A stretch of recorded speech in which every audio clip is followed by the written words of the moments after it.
All right, this past weekend, I got an opportunity to sit down with former Tennessee Titan Kevin Dyson in his Franklin home to discuss what else? Fatherhood. Kevin shares insights on raising his 3 daughters and his 1 son. He talks about ways that he affirms them all, and he reflects on mistakes he made in his 20s as a father and how he's rebounded in his 40s. So let's get into the conversation now. Man, I'm on either end of the spectrum. I Yeah.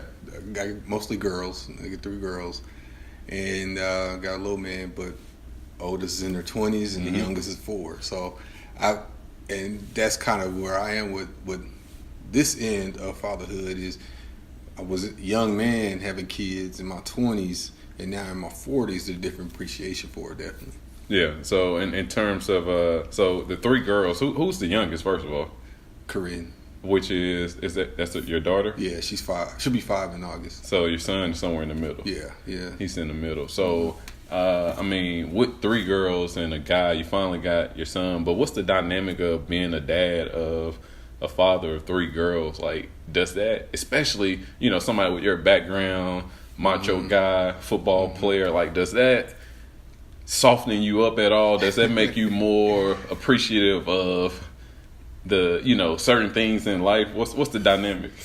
I think so. And I think you posted it as well. I posted it as well, the repost of Diddy, and he's talking to the young man with the gun at his head, talking to his daughter. Yeah. And it's that perspective because, I know all my faults. I know all my demons. I know all my stuff in the closet and all the stuff I have done that have hurt people and hurt women and hurt things like that.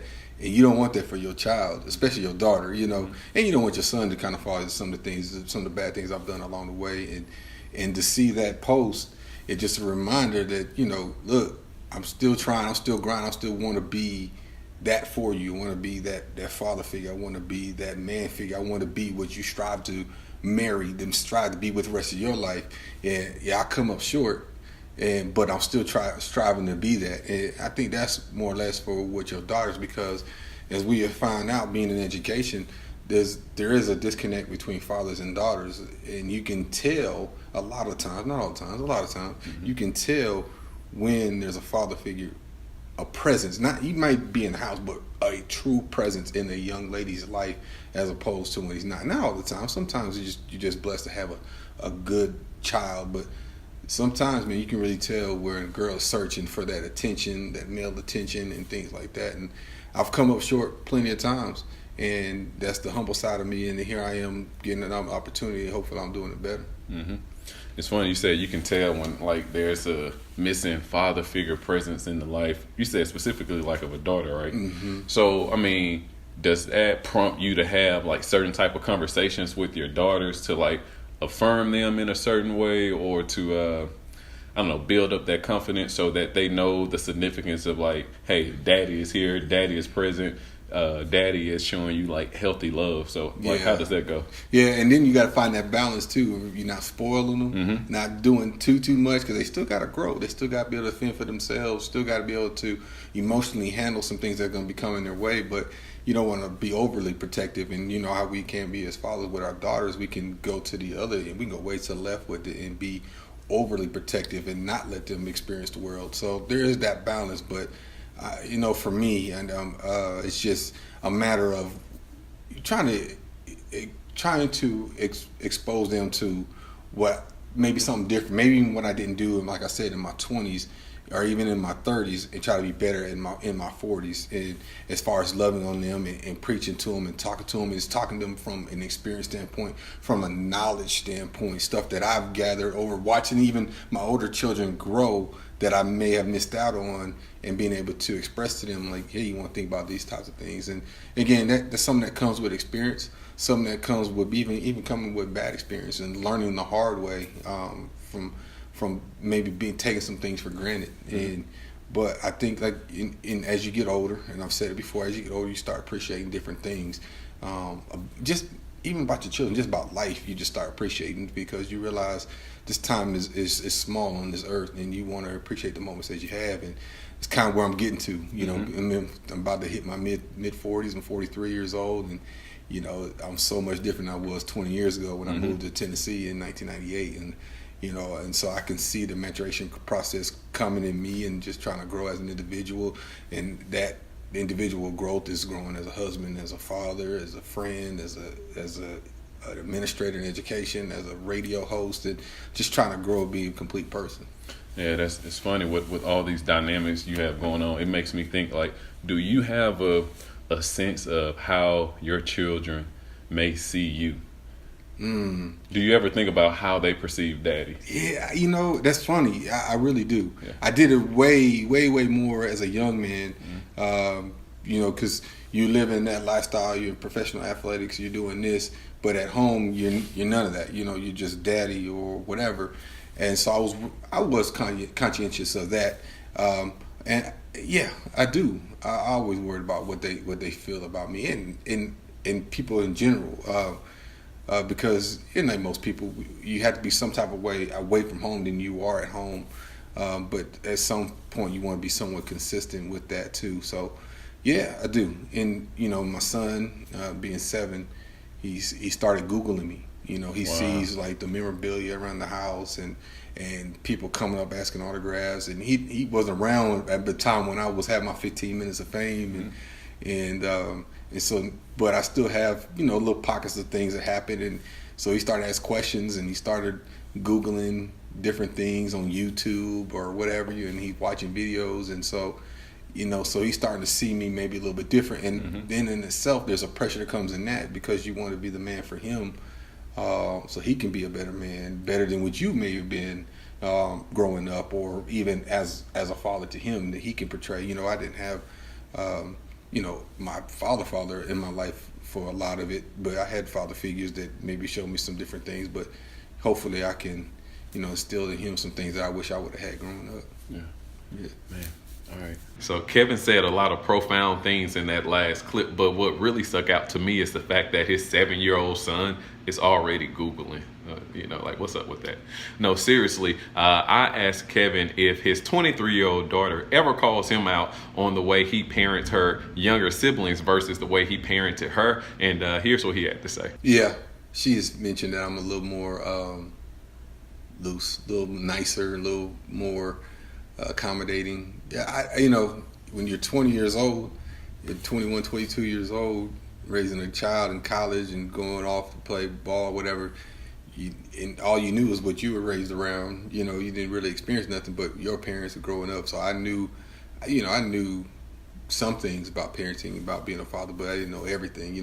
Like I tell people all the time, some of my lessons was learned watching the Cosbys, like watching Bill Cosby. Like, that's how you're supposed to father, that type of thing. Because I didn't have that example, but she has, my oldest has made mention that I've gotten soft as I gotten older, but and maybe a little bit. I mean, you probably can't deny that, but part of that is, man, just a different appreciation of this second opportunity to be a father. I think, like with her, with my oldest, I was 20 years old in college.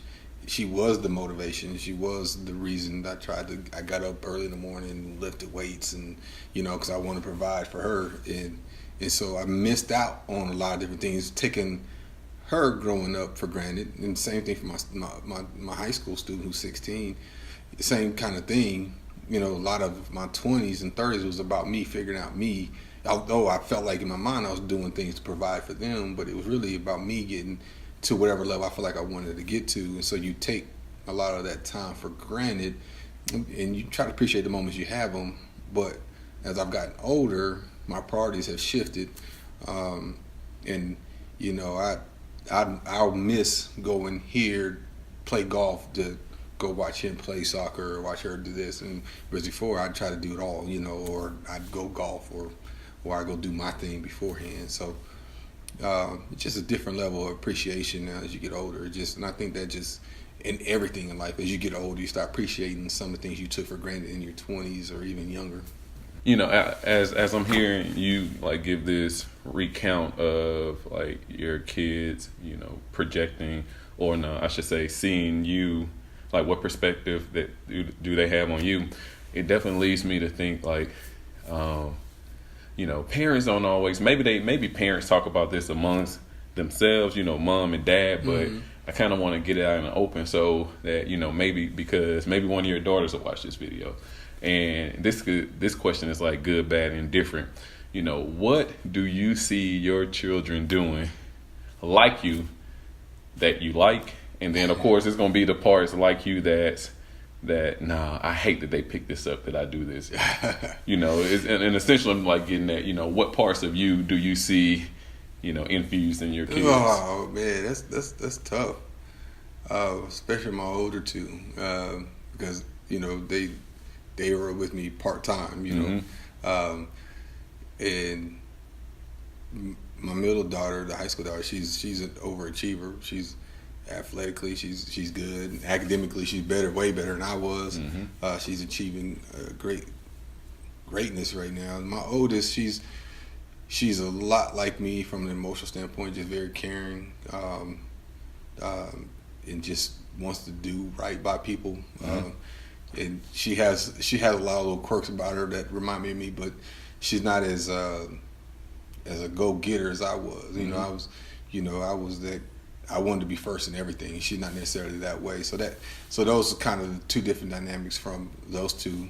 And then my two youngest, it's maybe too early to tell because they're 7 and about to be 5. No, man, come on now. You know, my baby's like this big, and I already see that she's doing that like her daddy. Yeah. So you know, whether it's eating everything up, drinking out of the house and home. You know, I know it's some little quirk about me.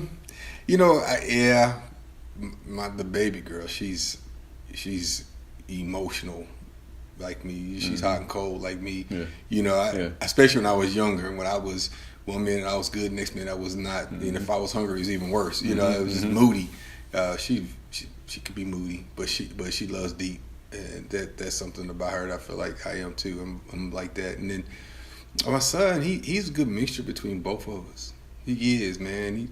He's his mom kind of La Rosa does a little bit of everything. She can sing, cook, play music, but play basketball, shoot pool, golf. Man, and that's kind of how my son is. So he's a lot like his mother in that regards. He looks just like me, but he's a lot more like her in a lot of regards, which is cool because I like that balance. You know, I wouldn't say one dimensional growing up, but I was one track mind. It was. I was gonna get that basketball scholarship. I was gonna go pro. I was gonna buy my mama a house. You know, and then you was going after the basketball. Okay. Yeah, and ended up being football. Yeah. So my dream ended up being a little bit different, but it worked out. You know, and that was it. I was one track mind, and a lot of times I wish I was a little bit different. You know, growing. I wish I'd have been able to sit back and appreciate reading books, reading culture, reading literature, and growing that way. When I didn't care. I just wanted to go play basketball and, play football. That's all I wanted to do. And my son right now, he's showing he has a little bit of all that in him, which is good. I hope I can, pour some water on that and let that blossom a little bit and let him just continue to grow because that's going to carry you a whole lot further. Even if you play football for 20-something years, what you grow intellectually and emotionally and things like that will carry you for the rest of your life. So hopefully we can let that blossom a little bit. Yeah. Yeah, man, that's pretty cool. It's that bad. Gonna make me think now. My kids are like me. Yeah, see, I wasn't gonna let you off the hook, man. Yeah, I know it was something. I want to this may be a challenging question, but I'm led to ask you, what do you think is like one of the biggest misconceptions about fathers? You look at a man like you. You named some of the things that you do earlier, from being a educational professional to having a profession, the radio show. You're still involved with things in the league. You travel and you golf often. saw your Instagram story. Yeah. But it was your birthday. Happy belated birthday. Appreciate too. You. So with all these things going on, and you even mentioned, you were talking about La Rosa in a different capacity, but just led to ask you, what do you think is one of like the biggest misconceptions, either about fathers in general or maybe even about you as a father? Man, one of the biggest things I think is that we can't be that emotional support, and I got to be better at it from a personal standpoint, and I think that's where we as fathers got to get our minds wrapped around being able to be that. So often we've been taught that that story of we can't cry or we can't show this, we can't show that. We got to be hard, we got to be still, And being raised by a mother who didn't show a lot of emotion, I kind of learned those same type of habits, and that is, I think, is one of the biggest misconceptions that we have as men, that we can't show that, and then we miss out an opportunity to have that emotional connection with our daughters. And again, that goes back to what I said earlier, kind of too, was, here I was 20-something with that mindset, and I may have missed some opportunities that I could have had with my two olders, kids and things like that. I'm totally in my 40s. I'm learning to appreciate those opportunities a little bit more and being able to connect with them in a different way, more where I can be the emotional support, where they don't just go to the mother, and especially with girls, because girls, when it comes to that time, when preteen, whatever it may be, they tend to flock to their mothers, which is natural.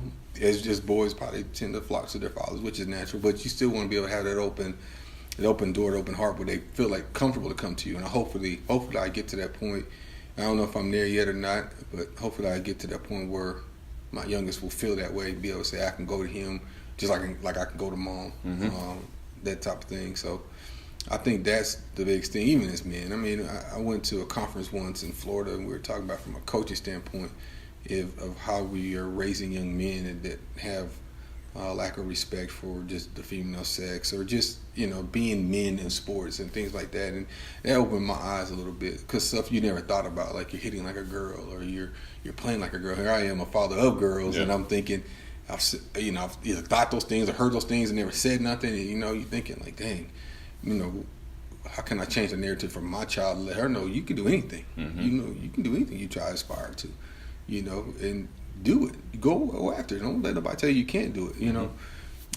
So it's a mindset, and I think we all can learn differently. I think we just, from a societal standpoint, we kind of think a certain type of way, and we just all got to kind of retrain our thoughts. Yeah.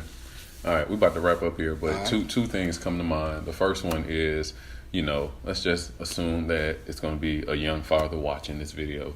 And by young father, at this point, I'm like, anybody a day younger than me is a young father, right? There you go. Yeah, but no, assuming a young father is watching this, or, because there's men who aspire to be fathers, and they're watching us for examples. But if you could give them some direct advice, what would that be?